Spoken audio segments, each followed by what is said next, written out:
3, 2, 1, clap.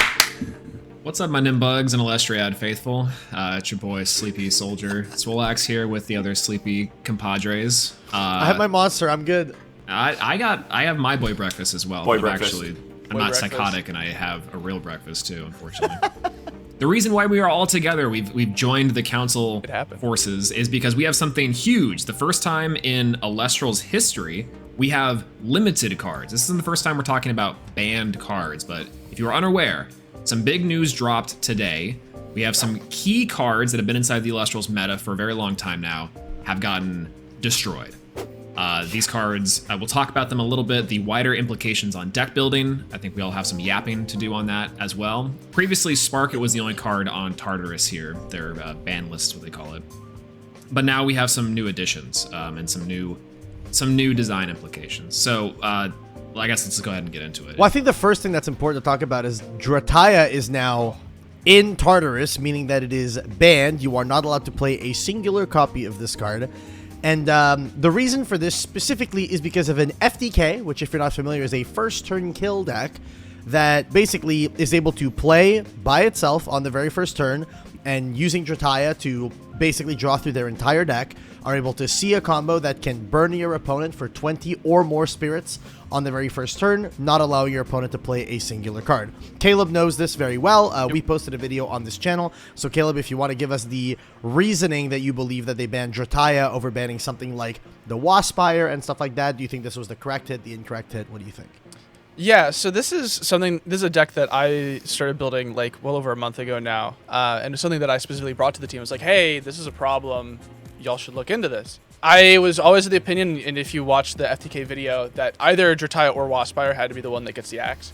PR-wise, I think that Waspire maybe was a better hit because Jaya is kind of like this loved character within the game. But Jaya very much is the problematic card of the deck. Waspire is what actually kills your opponent, but Jaya is what enables a lot of insane stuff. Another video on the channel is the Spark It full hand rip combo that Josh put up like multiple months ago now. That video was set to release the day that Spark It got banned too. But you can still full hand rip combo with Jaya. Jaya, I think, is very much the right hit, is what I wanted to see. And this deck, we needed to make sure that this deck never saw the light of day. There's a reason that in the video that we released for this FTK, I specifically like, today is this date, and this video is going up whenever Jaya gets banned. It's not going up any sooner, because I did not want anyone to, like, I didn't want this deck to see the light of day. I think that this is weird because we are just starting to see that cards like Jaya, cards like Waspire that are like not once per turn could be problematic and stuff like that. I do think that this is kind of opening the door towards like a potential hit in the future for cards like Astrabbit or Ashrabbit if they start to become like too abusable. Like if you're able to regularly trigger their effects multiple times in a turn, that's probably going to be like a problem that we'll be facing down the line. But I think it's good to know that the team is willing to axe cards when they become a problem, rather than like let them ruin a format for God knows how long before they choose to axe it. They saw a problem, immediately identified it, and went, we're going to take this thing out, you know? Yeah. And I think that's a very, very good thing on the team. But I think even to note too, like Waspire didn't even do particularly well at the tournament this past weekend, but they recognized that it was still an issue regardless of results. And a lot of other card games would wait for it to be a problem in Top Cut before taking action. Yeah, the issue with it was it ruined player experience. Like Exactly. I remember reading people talking about playing against it, and they're like, yeah, I legitimately just like left to go do something else because the turns took like 10 minutes. Yeah, I think what's interesting about this too is that like I like the implication that the team is addressing problems way in advance, right? I think like direct hits are pretty good. But with someone check on words first and foremost too. I guess that's like also. Is my goat okay? Someone, my I goat need okay? a constant I need to update know. every hour. Is he breathing? Dude, all right. But We get a it's- health and wellness check. it does beg the question of like if this went under the radar, what else is out there that we just don't know? I mean, obviously, you know, Josh has brought the Warcrime deck to the past recent tournament too, and we'll talk about some of the stuff with that a little bit later. But that is very much a deck that people can play and people could play, and so the FTK was here with this. what else is kind of under the surface? I'm really curious about that. Like, is there anything else we're just not seeing? And maybe I don't need to pose that question because that's dangerous, and maybe I don't want to know. You're opening Pandora's box right now, dude. The actual Pandora's box. I think a lot of this, like Pandora's box, is effects that can be repeated multiple times per turn. And as we get more cards that will enable more of these things, they will absolutely become more of a problem. The reason that the FTK is possible is because Ash Rabbit exists. You couldn't do this consistently if not for exactly Ash Rabbit. If you look at the list that I built and we put up in the video, the only Daybreak card in that entire deck is exactly Ash Rabbit.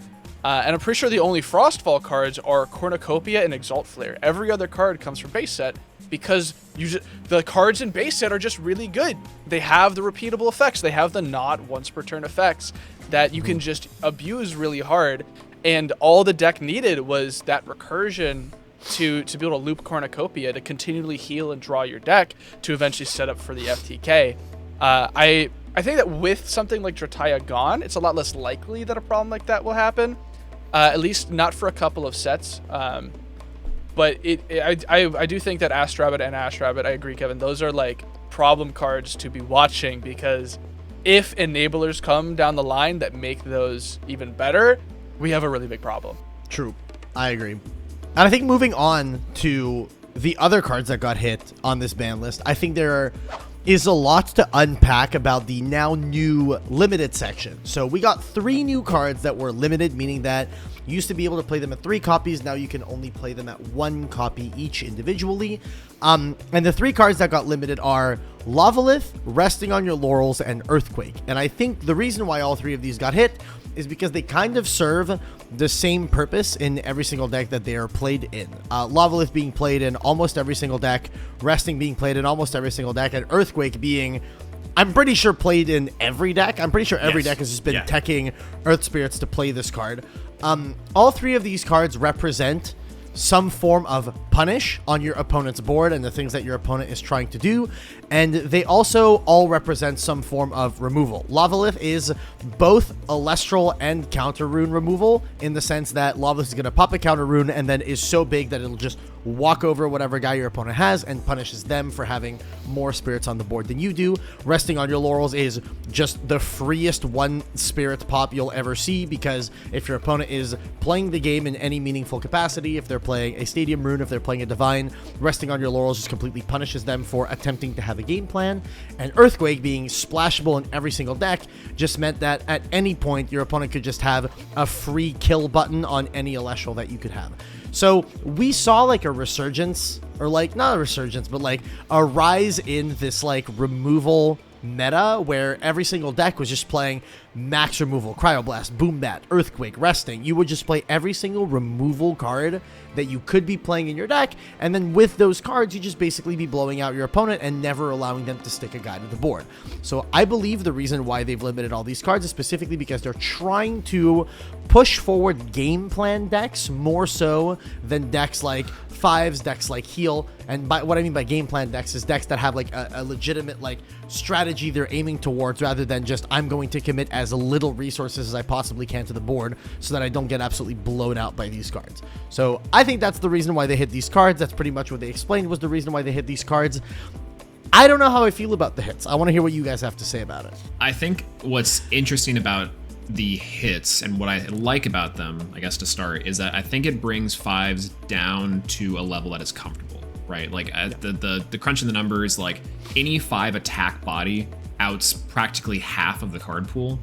And the fact that the mass amounts of removal effectively enabled a situation where you were forcing your opponent to commit and thus putting them always at a disadvantage to you, who is just purely reacting at a certain point, is something we didn't really see inside of base set or even Frostfall that much. I posed the question like, oh, well, why wasn't Fives like a true problem before? And I think it's just for the matter that like the speed wasn't there, right? Because Fives got a lot faster with the 3 extra Cryoblast and a lot bigger bodies. And Eddie. And Eddie, right? Like having just more generic removal inside of the game allowed this strategy to effectively catch up to where other decks were. I think that was the advantage for game plan decks, is that they were still faster than Fives, so Fives could easily fall behind.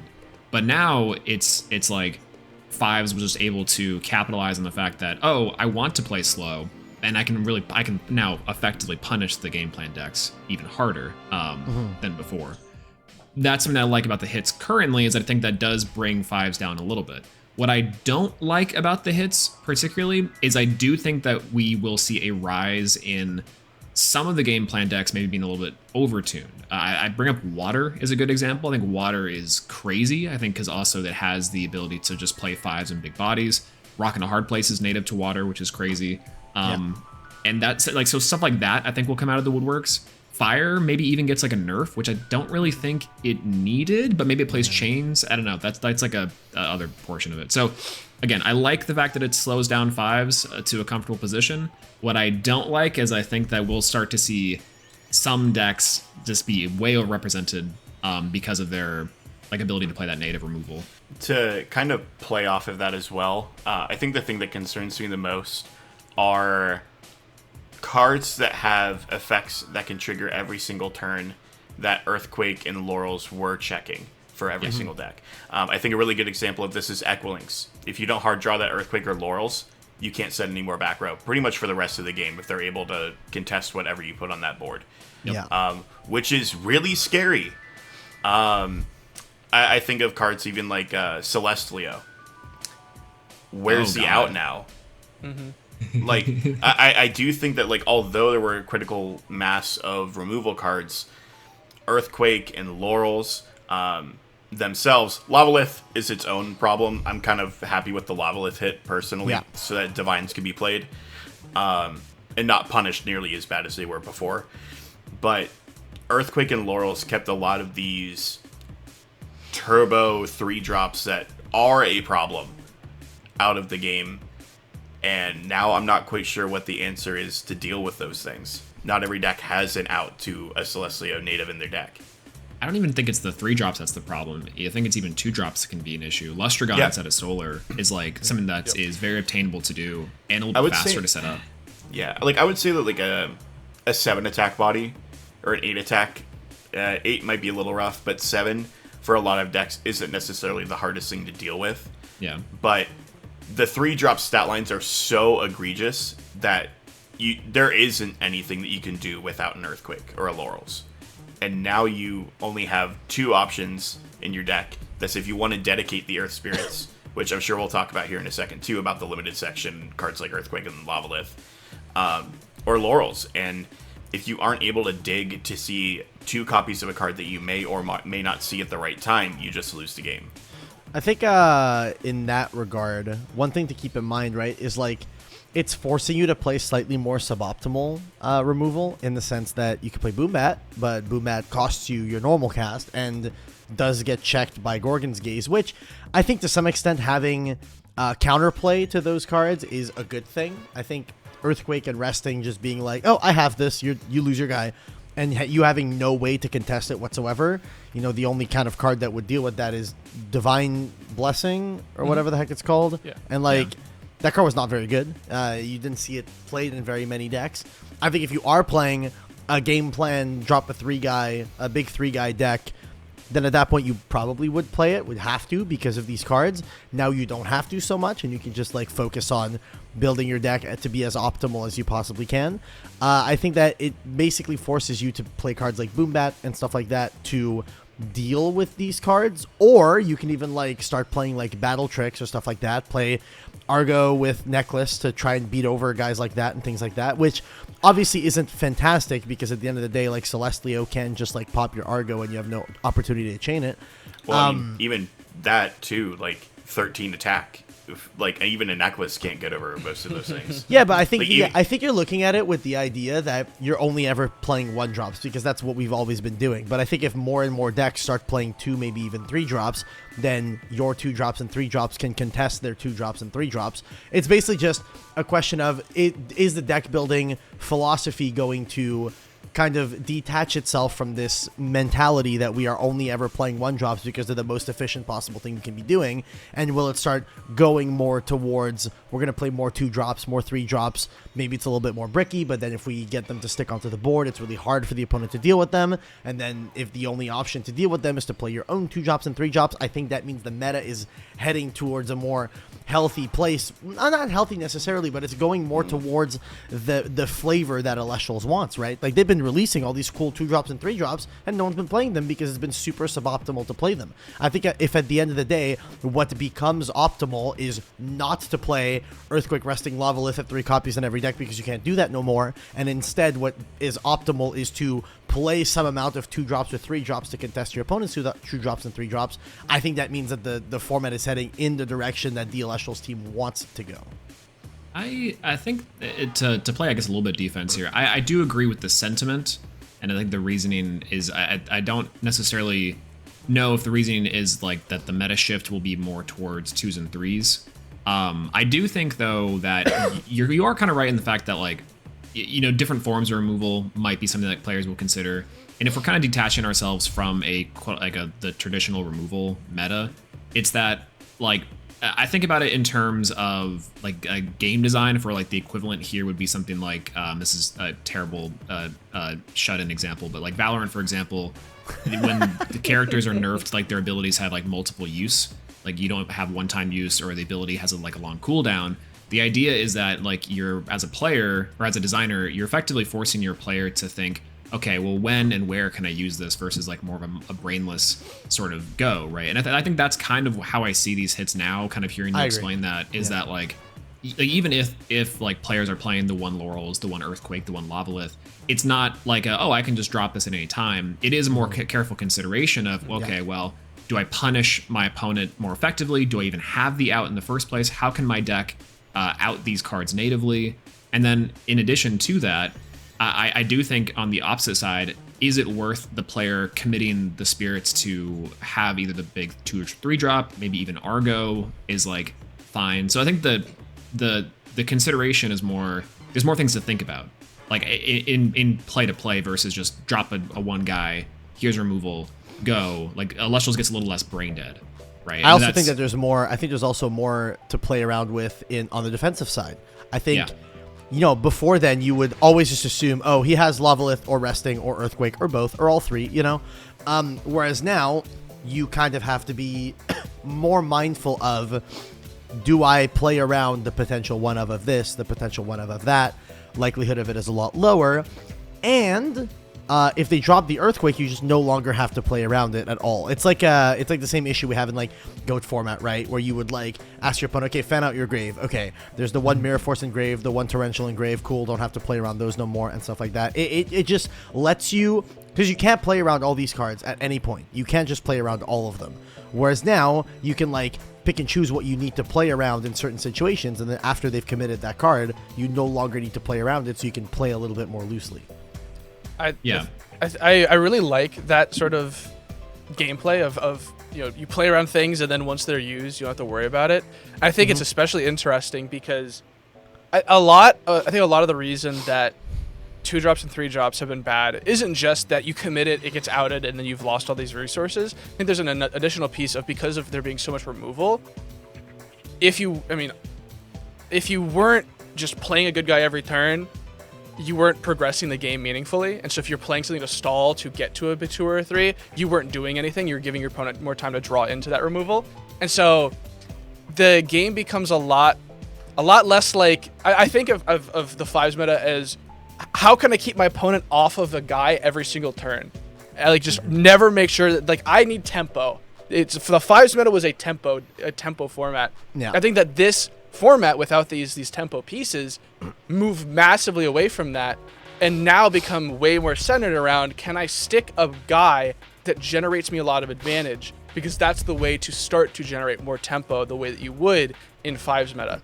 Like Lustragon is a really solid piece that sticks tempo because it's a large guy and it has a pop on it that you could use multiple times in a turn as well. If you're able to, I've been been playing a lot of Solar recently, and something I'm realizing, if my opponent doesn't just immediately Laurels or Earthquake me or whatever, is it's actually advantageous to play it a lot slower, get really wide with my board, then stick Lustragon, because if I have 2 Dratora, I heal 4, pop 2.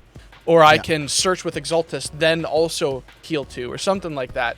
It feels way worse. You take a couple turns to load up the gun. Yeah, exactly. Yeah. You're loading it up. You're putting every single round in, and then you point at your opponent and say, "You are Omega dead. Pop 6." Yeah, exactly. And I think that is a way more interesting way of playing. Whereas the 5's meta, it was almost like you're constantly trying to put out a fire. You're like, how can I keep the fire from getting too big? Now it's like, how can I make sure my fire is bigger than my opponent's and burn faster? Cool.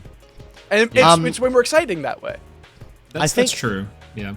I think that another thing that we need to talk about here specifically is a different deck that started to cause a lot of problems and does utilize not so much Lavalith, but utilizes Resting and Earthquake. And Josh, you're probably going to have a lot to say about this, but the rise of this new heal deck, the deck that also isn't a deck that really utilizes much of a game plan. It doesn't utilize any like big Elestrals. It doesn't utilize any Divine Runes. It doesn't utilize any stadiums or anything like that.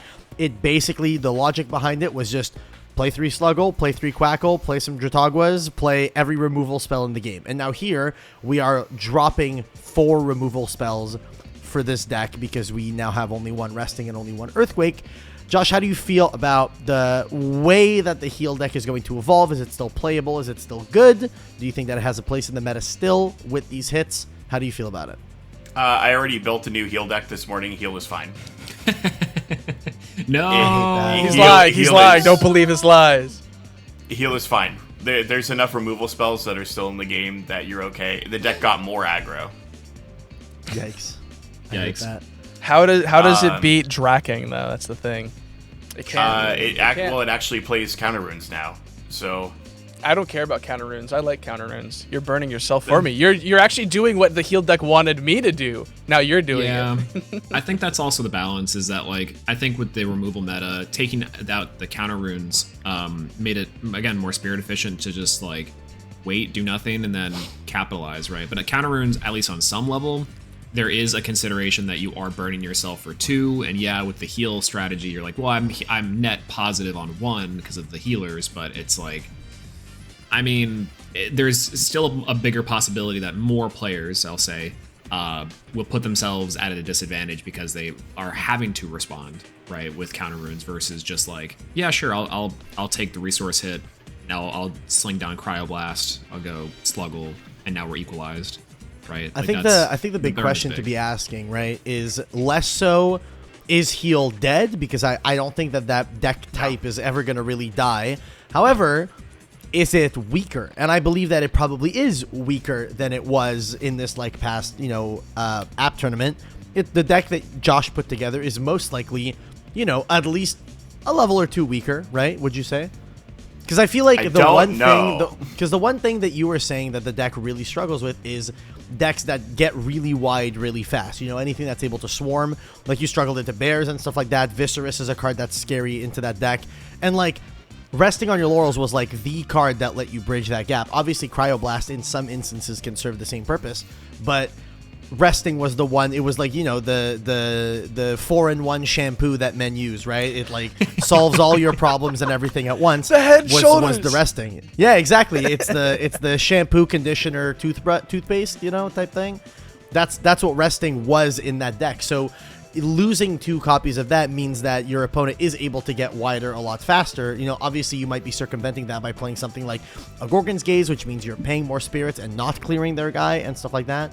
So like I feel like it does still weaken the deck a little bit. Does it kill it? Absolutely not, by no means, but it probably makes it a little weaker.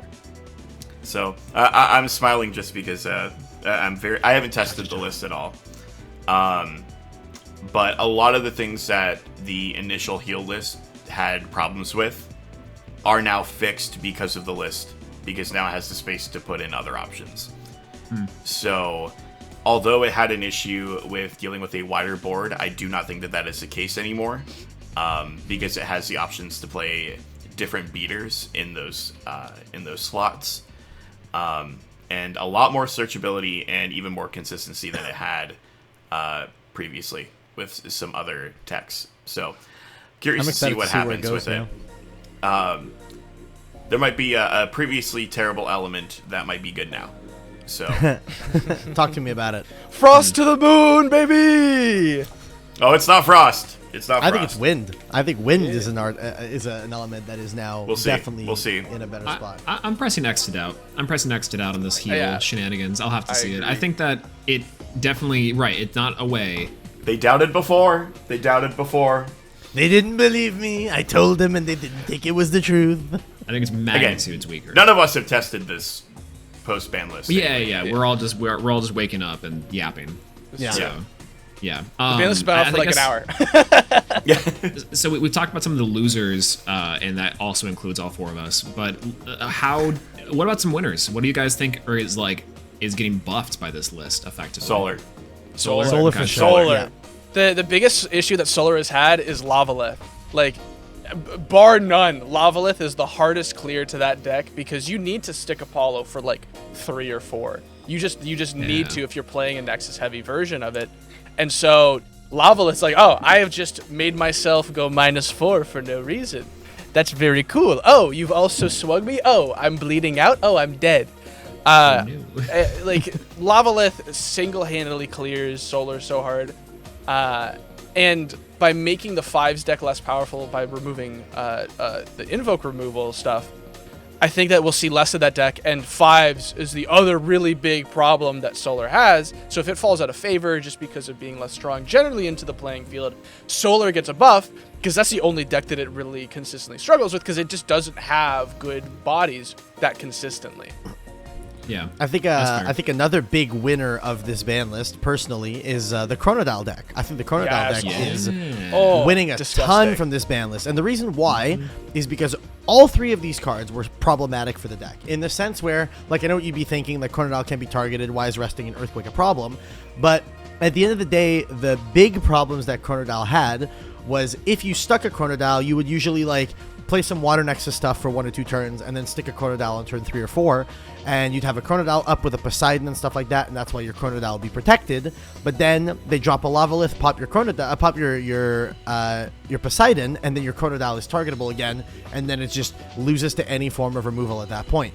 Resting, Earthquake, it'll have a bunch of spirits underneath itself too. They could probably Lavalith, pop your Poseidon, and still have enough to resting you, which obviously they can still do, but now with all these cards at 1 is not so much something that'll happen frequently. And the other way that they would be able to deal with your Chronodile is if they have Dense Fog plus Resting or Dense Fog plus Earthquake, because it would turn off your Chronodile's effect.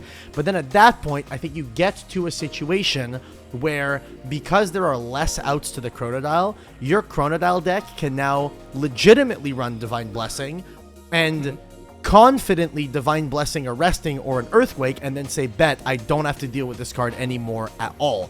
I think, and I'll say it, one card that becomes a winner from this ban list is unironically Pandison. Pandison allows you to replay Earthquake and replay Resting in a deck that normally you wouldn't be able to do that with because they're now at 1.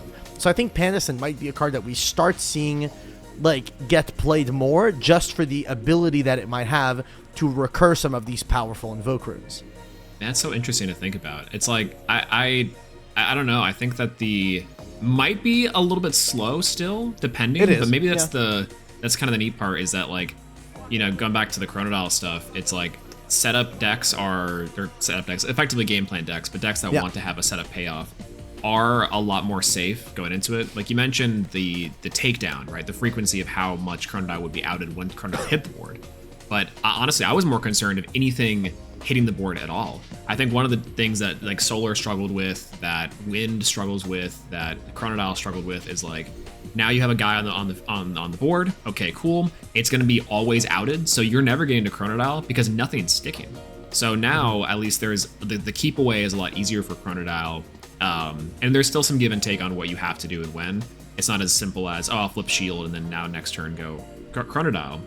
Yeah. But it's like it's a little safer to set up versus before this list, you just get Lavalith for your life savings.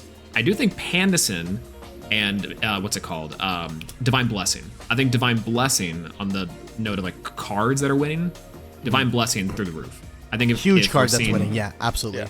like that's gonna be something I think we're gonna see a lot of. I think there was a deck this past weekend playing it. was Rhino actually, Sec. which is So Right, why do we Sonic. think that Divine Blessing is through the roof with the hits to Earthquake and Divine into Laurels? it's mainly Laurels and Lavalith are the particular two culprits, right? Because that means that you're mathematically, I guess, just more likely to be able to stick a Stadium or a Divine, right? Like and not get punished for it mega hard. Like you might still get punished for it. That's just gonna happen, but because of the frequency that will happen now, like how low, how to phrase this, the lower frequency. Divine Blessing's live more often because you can stick one of those. Stick a Not rune even on not the- even just that it's live more often. It's also the fact that you're never or like very rarely going to be Divine Blessing something that you absolutely cannot let resolve, and then they just drop a second one. You know, the amount of times where you would be playing a Chronodile deck and like maybe your Chronodile gets to the point where it's not unaffected or can't be targeted or whatever, and then they just go resting, and then you'd have to Divine Blessing, and then they go bet I'm going to resting again, and it's over. You know what I mean? Or you know, I guess the only way that they would really be able to deal with that is like if they have resting plus Earthquake, or resting or Earthquake plus boom that, which at that point they're committing their normal summon to out your guy. You might have a Gorgon's Gaze to back him up and stuff like that. Like it just makes it way more difficult because they have less responses for your guy, and then you just have the way to deal with it. It's the same issue that we had with like Mystic Mine in Yu-Gi-Oh, which I guess is like sounds like a horrible comparison, but like I'll make the comparison anyway. You would play like a Mystic Mine deck, right? And your opponent has 3 Cosmic Cyclone in their deck, and you have 3 Solemn Judgment. So if you see your Solemn Judgment, their Cosmic Cyclone doesn't beat you. They have to have multiple Cosmic Cyclone for your 1 Solemn Judgment in order to out your Mystic Mine. In the same scenario, if they have 6 outs to your guy versus 2 outs to your guy, your 3 Divine Blessing now gets significantly more value because they reduce that number to potentially 0 of outs that they might have in their deck versus the, you know, potentially 3 or 2 remaining after you like negate 2 or 3 of them. Alongside making Divine Blessing just feel better to play generally because you don't get punished for playing a Poseidon for 4 anymore. At least not the same way that you would previously. Yeah, it's kind of like and maybe to I don't know if there's any sort of like skepticism here too with Divine Blessing or cards that are like that were almost never played before. It's not that they might see like extreme uptick. I think through the roof maybe a little bit hyperbolic. It's more that you now have the option to play it and it doesn't feel bad, right? Again, going back to the player experience side with FTK, it's like the inherent like the inherent ability just to be able to have options has implications. It's big. It's like you can now consider it for the deck position. The only reason that I was questioning like why I thought why you guys were saying Divine Blessing through the roof was because the reason that a lot of people were playing Divine Blessing this past tournament was because of the critical mass of removal.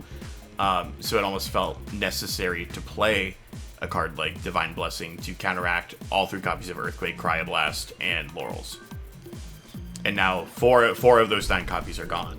Yeah, but I think you can still play Divine Blessing just as like a good card, you know? Yeah. I'm gonna be super real. If your opponent's running low on resources and they go, I'm gonna activate Nog, like I'm gonna Divine Blessing that, sure, why not? You know? Or Ambrosia. Like, Ambrosia or goes Ambrosia, crazy. yeah, Ambrosia late game. Like it is a good card that no longer feels like it needs to be held for that one very specific thing. It's way more adaptable now because there are other good cards that you might want to be hitting with it, rather than just being like, this is my only lifeline, and if they have the card, I need to hold this in order to not lose to it. And then if they have to, I just cry. Yeah, in the instance that you out a Royal or you out an EQ with a Divine Blessing, just like we were saying earlier, that's the only one they've got. You feel incredible. feels in that amazing. instance. Yeah, You're like, yeah. You try to EQ my Chronodile, good fucking luck. Like it's too bad. L plus ratio. I mean, I think that's also pretty big too. One, and not a meme. This is gonna sound like a meme. I finally think we have Nimbug as an actual deck. What's up, my God damn it. Nimbugs? What's up, my Nimbugs? It's so stupid. Okay, If you've got a so stellar Nimbug, I'm looking for them. It's crazy. I was the immediate thought I had, because I've been looking at these Nimbugs and these Syracuse and these Charcoons, and it's like, why would I ever play this when it's just gonna get Lavalith, it's just gonna get Laurels, but and Earthquake, etc. But now because of like that removal, it's possible to now construct a deck around that type of like turbo in out the 2-drop, or even like Penguat is technically also safer, right? Like those middle stage ascensions are a little bit better, and it's like that's cool for decks that want to accomplish that game plan. Whereas before it just like was impossible. You just there was no reason to. Which is I think even like another card too through the roof, like middle ascensions and 2-drops, the cows. The cows. Yep, absolutely. Well, because like the whole game plan of the solar portion that felt bad before was like, oh, cool, you're spending all these spirits and you're effectively setting up Lavalith to hit your Apollo, and now Laurels is live, and it's rough. I mean, that also strategy doesn't necessarily lose to Cryoblast either. So that's something we are not like dancing around, but Cryoblast is still at 3. Cryoblast is still premier Good card. removal. Yeah, good and card. it's still really good. But I think because of the strategies that we will see bubbling up from the limits to the other cards, I think they don't lose to Cryoblast as hard. Agreed. Yeah, And Cryoblast. that's good. Cryoblast is a very good card into 5s meta, into heal meta, that type of thing. I do not think it is anywhere near as good into what we're about to see, because the thing that Cryoblast is bad into is any deck that plays slower, and any deck that is on 2 or 3 drops will be playing slower, and thus it will not hit as many things as meaningfully.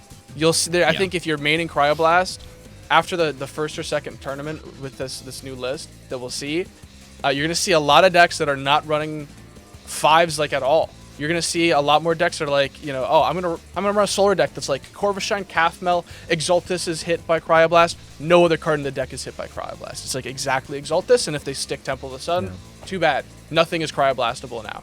So I think that Cryoblast will have to be a side deck card almost exclusively now, because most decks just won't be running guys with little enough asses to be hit by it.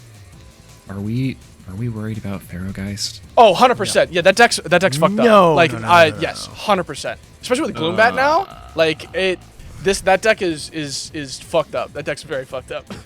A little The only way to out it was those two things. And again, there's rationale to play Divine Blessing now. Chronodile can be bounced with Shield.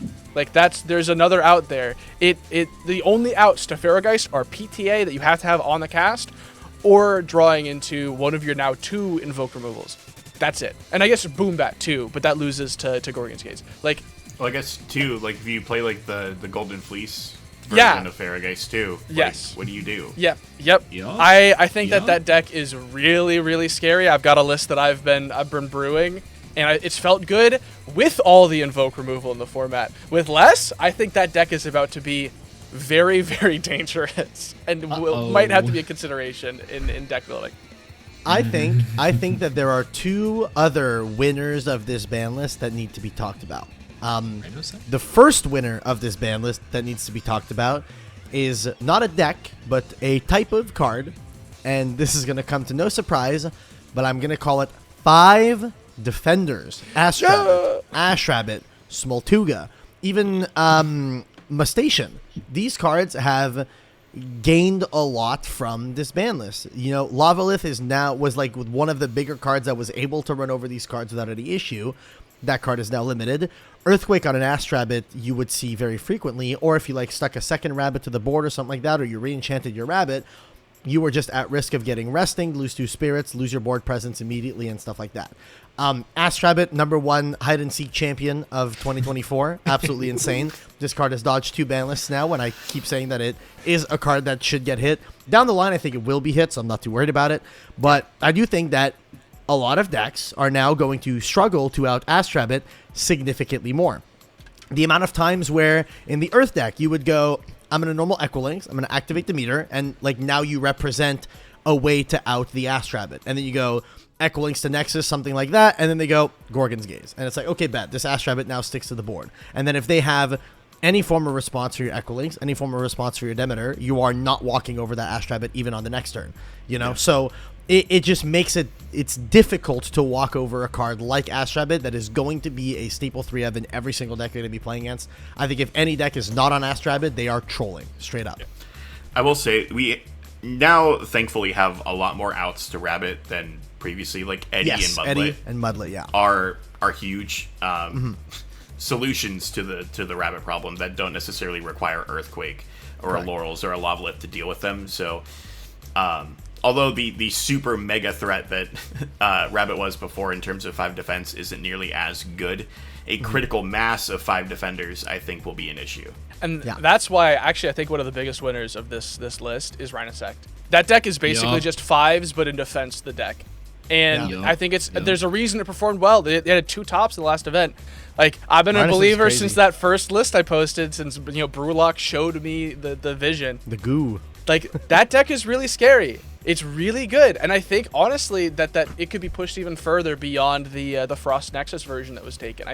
I really am a believer that a more 5 defense focused Stolly version, like the one that I showed in our deck profile for the channel, I think that list has a lot more legs to it and is a lot scarier because it's able to sit on things like Arrowmare as well, which that is a 5 messed up defender? card. It's a 5 What the defender. hell? That card's really good, and it enables the 5 Rhinosect game defense. plan. Like, it's good. It's really solid. It's really scary. Well, another Yeah. thing that I think is a winner of this ban list, and Caleb, you'll have a lot to say about this, is the Draking deck. I think Draking is definitely a deck that benefits tremendously Yes. from this ban list. So talk Absolutely. to us about that. Yeah, I think that Draking is a deck that actually for the past 2 weeks now I've been testing, and I think it's the first true go second deck that we've seen in the game of Elestrals, and I think that with the hits to invoke removal, there's a lot less that you're worrying about as a Draking player. Previously, the only things that really felt bad to play against were exactly Earthquake, because if you're able to successfully hit over something, Laurels doesn't affect you anymore. But every single piece of back row that you can use against a Draking, I do not give a shit about. You shield my Draking, I'm like, thank you for burning yourself for 3. It's the same mentality as the heal deck, essentially. Yeah. Your opponent interacts with you, they are burning themselves, and you're like, that's totally fine. I don't care if my Draking gets, PTA'd. I'm still hitting over something, stealing it, hitting you again, and then you still have to expend 2. You're going -4 this turn. That's like an entire 1/5 of your life in one turn that I threatened with a 2 cost. That is it. I think even beyond that, we have lost 6 removal cards essentially from decks that we can play. Rock and a Hard Place is a removal card, and we kept joking that it's the 4th or 5th best removal card, but now because it was the 4th or 5th best removal card, if you ignore these cards that are now at 1 that you can't rely on, consistently because you're not going to see them as often, then this now becomes first or second best removal card. Yep. So they now have one of the best removal cards in the game that you can expect to see consistently, that also pairs in with your engine in a way that advances your game plan. I think the additional piece is that calling Rock and a Hard Place like the 4th or 5th best removal is like, it sounds like it's not that good of a card, but I think in reality the gap between the top 3 and then the 4th is very, very small. Rock and a Hard Place is a very, very good card because it is unrespondable. It's worse than something like Earthquake because you don't have agency. Your opponent gets agency over what gets popped. But it also gives you information, because if they pop their Lestral, it's like, okay, that back row is meaningful in some way. So maybe I don't want to play into a Shield or a PTA or a Gorgons or something like that. If they pop the back row, they must really need this guy. So I need to out their guy no matter what, because that's where the value is. So I think that there's like additional layers to Rock and Hard Place beyond the actual card text that make it a really, really good card. And it being in engine, and as you said, now one of the premier removal pieces for anything that can play Lunar or Water, it's an insane card. And Rock and Hard Place stonks to the moon! To the moon! No, it's crazy. How will this impact Three's legacy, do you think? Ooh, three's How will best this deck. Three's impact best the deck. threes? 3s are crazy. You're Threes are peeling so to the crazy, moon. I swear. Unironically, I think that 3s is in a better position than 5s.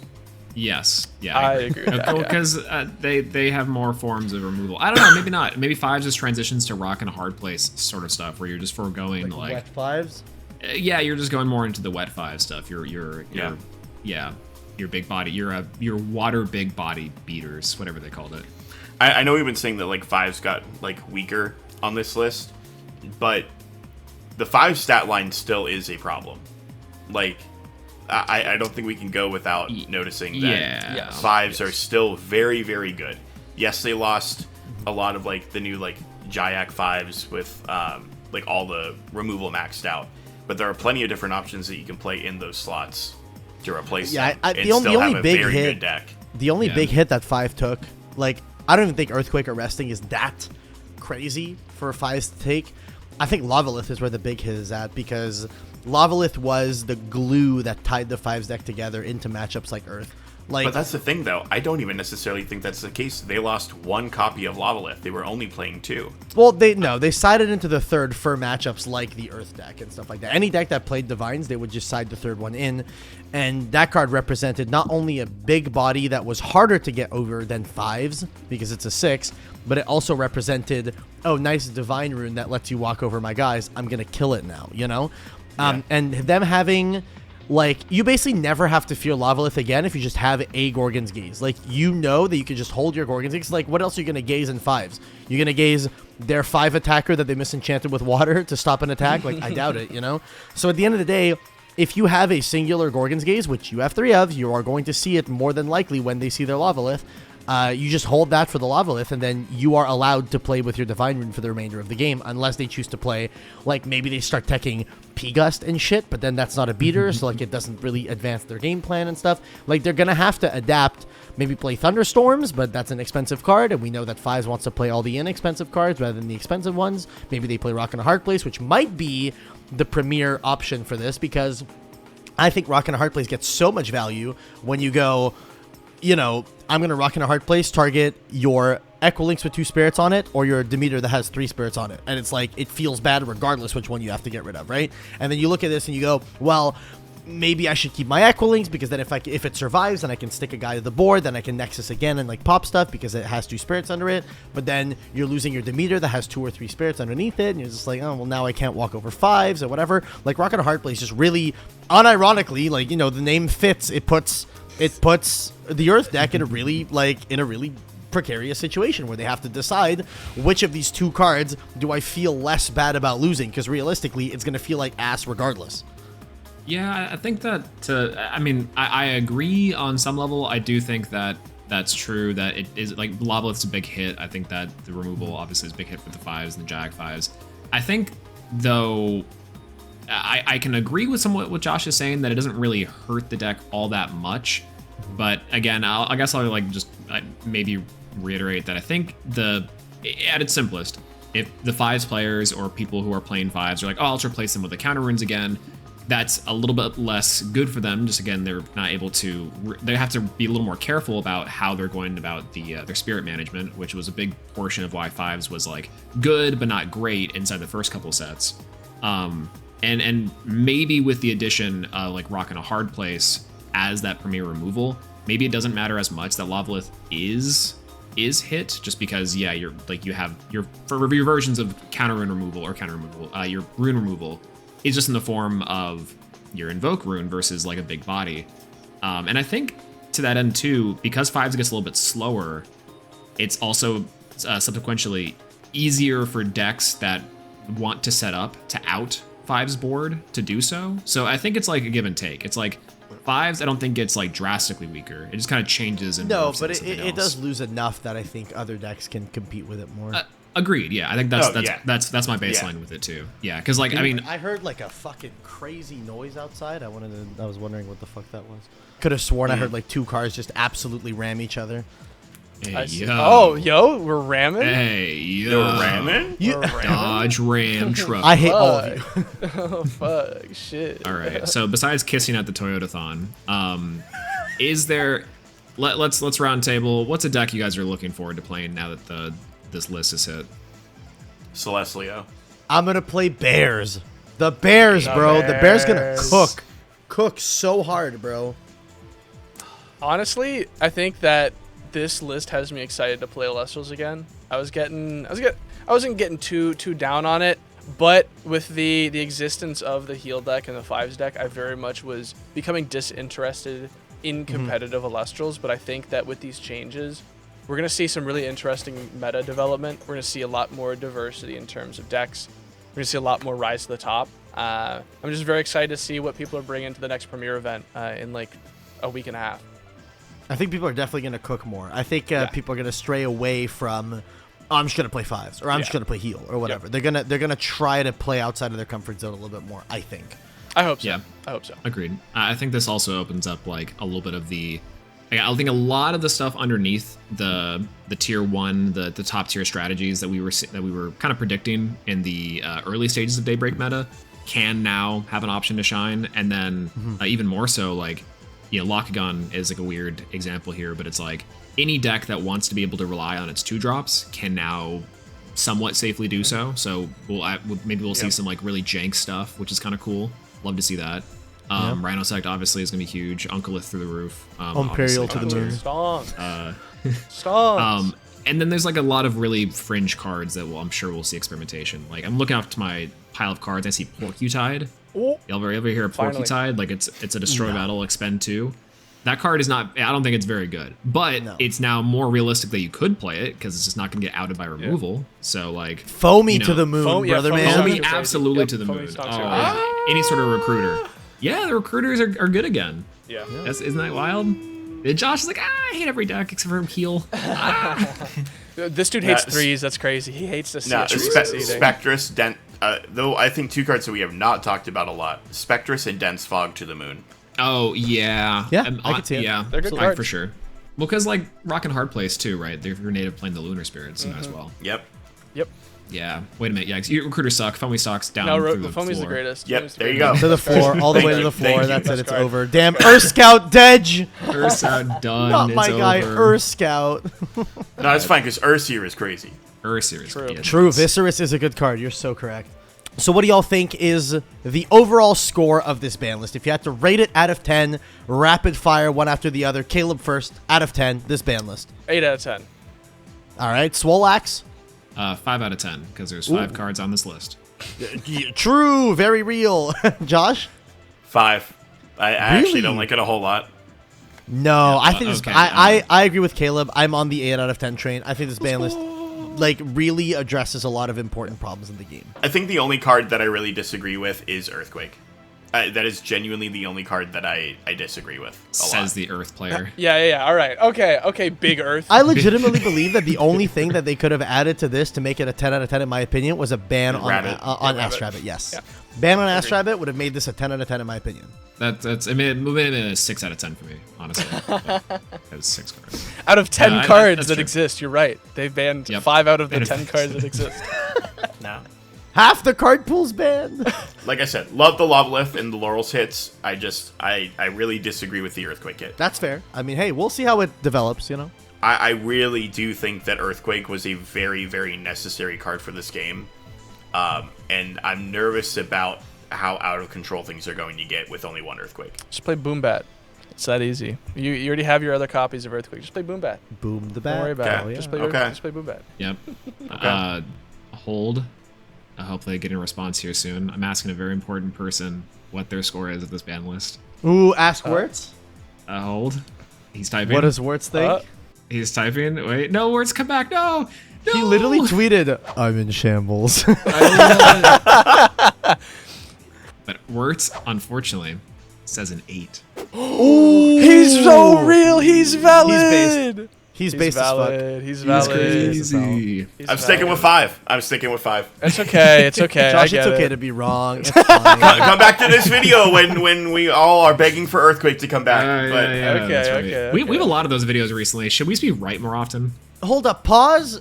Just a complete aside. They posted a mulligan or keep on the fucking Elestrals channel. It's Mudlet, Tsunami, Boombat, Ambrosia, Foloi Forest. We agree we're expecting to draw here, right? Yeah, you keep that. yeah. Yeah. That's okay, crazy. fantastic. I just Yeah. wanted to make sure we were all on the Yep. same. Yo, when are we playing Mulligan or Keep? That's true. That's true. Wait, did you main Boombat? Yeah. Yeah. Oh, no. No, he sided Boombat. And you would never keep Foloi and Boombat in at the same time, I don't think. Correct. Okay, so this is not realistic. Got you. Okay, we can proceed. Elestrals' social media manager crafts worst opening hand ever. Asked to leave Has to Twitter. leave. Oh my god. I should comment to be like, I would never keep Boombat and Forest Yeah. after side. Well, that's all our thoughts on this interesting list. I think we have some varying opinions here, but we'd love to know from you guys. What do you guys think of this new list, this new ban list? It's kind of weird to say ban list because it doesn't really feel right for Elestrals to say that, but with Jaya being sent to Tartarus and these new limited cards, I'm curious to see what the meta shapes up as. Let me know what you guys, or Let me know what decks you guys are playing in this upcoming meta. Hopefully something cool. As well, if you guys want to see more from the Elestrals, make sure to hit that subscribe button and the like button. It really helps out the channel. And if you become a channel member, by the way, then all the lists that we're gonna be brewing up with these new bands in mind will be coming out sometime soon. Members get these deck profiles 1 day early, so. Bear profile on the way soon. Oh, finally. Bear profile. And don't forget, if you're looking to pick up some product for this upcoming format from the Elestrals site, you can use our affiliate link in the description. It helps us out so much. We appreciate you a lot. Absolutely. Love you guys. But that's it. I think that's everything. Bye-bye. Peace out. Peace out, my bugs. We should call the ban list Tartar lists. Tartar list. The Tartar list. Can I stop recording now? Yeah. No. Yeah. We can. No. Yeah, well. Whip your dick out.